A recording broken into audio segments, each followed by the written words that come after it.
is Dan with the Beer Guys here. I've got another beer reaction video for you guys, and today we're going to be doing a beer that I don't believe we've covered on this channel in a Hazy Session IPA. So this Hazy Session IPA is coming to us from Mill Street Brewery in Toronto, Ontario, Canada. It is called Hopped and Confused Volume 2. It is a 4.7% alcohol per volume. It's got some really cool looking artwork on the can, but also besides the cool looking artwork, it has a really good description about what we should be expecting from inside this can. It says that Hopped and Confused is no one-hit wonder. Volume 2 is packed with the deliciously sessionable tastes of malted barley and toasted wheat flakes with notes of peach, nectarine, and tropical fruits from Mosaic, Galaxy, and Centennial hops. It's fermented warm with Kveik yeast. This hazy brew is like nothing else. Let the adventure begin. So, we went through that description. There's probably a point where you're like, what was that yeast? So, what Kveik yeast is an ancient Norwegian yeast that they use traditionally in their farmhouse style beers. It's become popular around the world recently due to the fact that it is incredibly resilient. It can withstand varying temperatures, and with it being able to do that, it also, the varying temperatures affect the flavor in the finished product. So what we're going to see with this beer is we're going to see what that yeast brings to the beer. We're going to see if we get those peach, nectarine, and tropical fruit flavors that they're saying the hops are going to provide to us. And we're going to find out if this beer has any sort of bitterness to it, which it very well should because it's a hazy IPA. So let's dive into this can, guys, and we will see what we got here.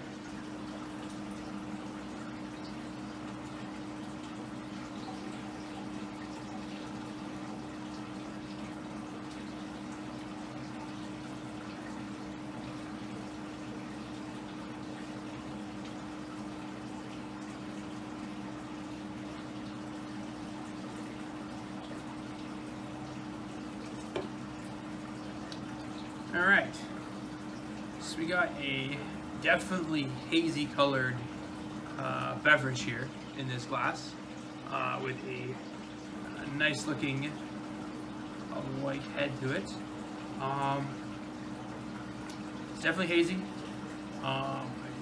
Best describe it as kind of looking like a carbonated, like a Sunny D actually. Like it's almost close to orange juice. Not really that color yet, so I think that's the best way to kind of describe it. It's like a hazy golden yellow color. Loads of carbonation coming up through it. Let's give it the old sniff.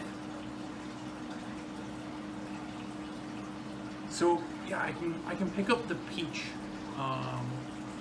for sure.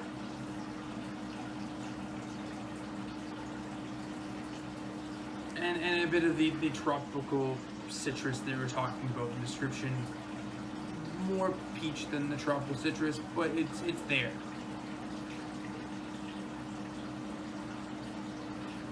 And that's really it I can smell from it. So it's a pleasant smelling beer. That's really good. So let's give her the old taste test and we'll see how that rates out.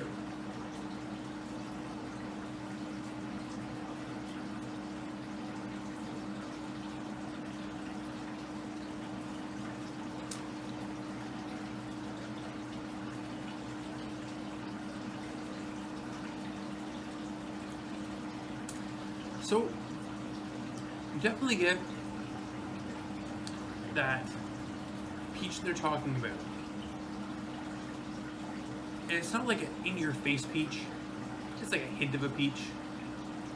Then you start to get a bit of that tropical fruit flavor they're talking about. But then the aftertaste of the hops comes in.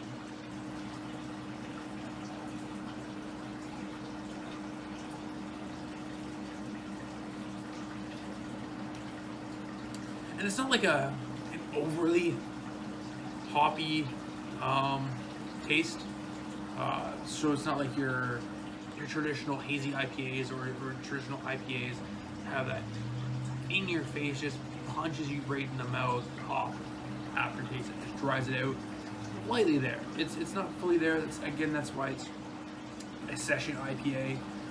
It's designed to kind of be like a lighter version of the traditional IPA style. So you get that kind of taste that you like if you like the IPAs, but less of the dry mouth, bitter hop afterwards that you would normally get.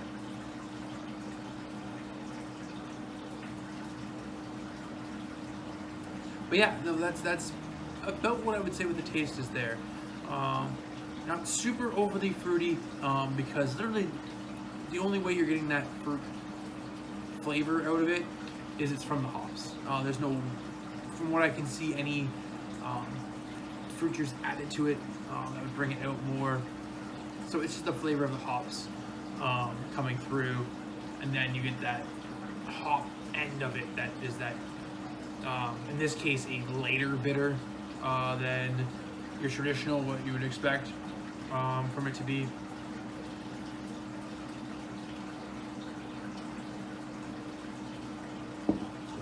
But yeah, that's the way I can describe the flavor of that. Is it's a it's got a bit of that peach, but not like a over the top peach. You get a bit of that citrus that they're talking about as well, but as it's coming in, the hops aftertaste comes in not long after. But it's not a super in your face like the usual IPAs that at least I've experienced, that are just that almost like, some of them are just like a punch in the mouth with how bitter and hoppy aftertaste that kind of dries your mouth out a bit. This one's a lot lighter than that generally, but it's still, that sensation is still kind of there from it. So who I think would enjoy this beer? If you like session IPAs, which I know there's a market for that for sure, you're definitely going to like this beer. If you like Mill Street Brewery's beers, I'd definitely say give this beer a try.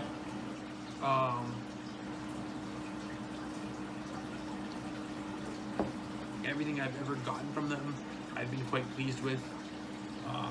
So yeah, it's a good beer. Another person that people I think would really enjoy this beer are the people that are like looking to get into the IPA beer line, but have been kind of hesitant on it because they've heard about, oh, it's so bitter, or this and that about it. That I have friends that they don't like IPAs for that reason. They're like, I don't know how you drink those. They're so bitter. They dry my mouth out so much after it. And this would be a good, like, getting your like toe into that pool, because you're getting a lighter version, I guess, of the flavor of what a hazy IPA would be, and a lighter version of the hoppiness. The flavor's still there, so you're still getting what you want out of it, which is the real flavorfulness. But what you're worried about is that bitter hopness afterwards. It's not as much there, so it's a good kind of like a transition to get you into that that style of beer.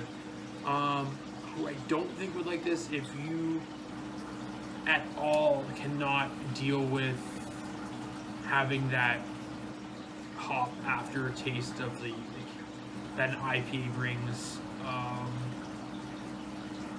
then I would say probably not a thing you're going to fully enjoy, to be honest, because it is still there a little bit. It's not, like I said, it's not like your hazy IPAs or even your standard IPAs that some of them literally just punch you right in the mouth with that. This one not there. It's over on the other side of that room, to be honest, but it's still there. So if you're completely turned off by that, Probably not one that you're gonna want to try, but like I said, if you like the session IPAs, solid, you'll like it.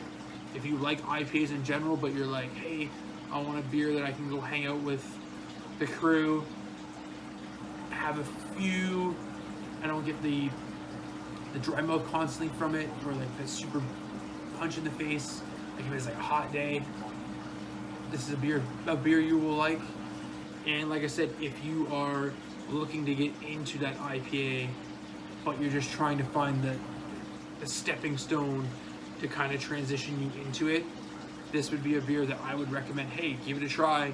It's going to give you a kind of an introductory to what to expect when you start to go to the other side of that spectrum of it. So again, I like it.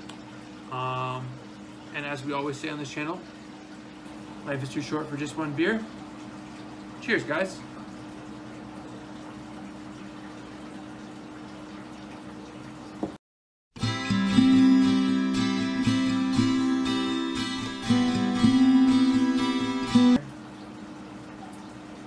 As my light brings a glare on it. All right, let's see.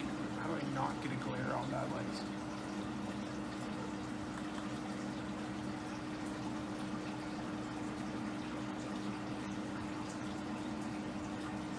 There, that's how I'm glare on the light. Okay. Figure out what we're gonna get with this can, guys. So it sounds like we're gonna get this yeast. Cool.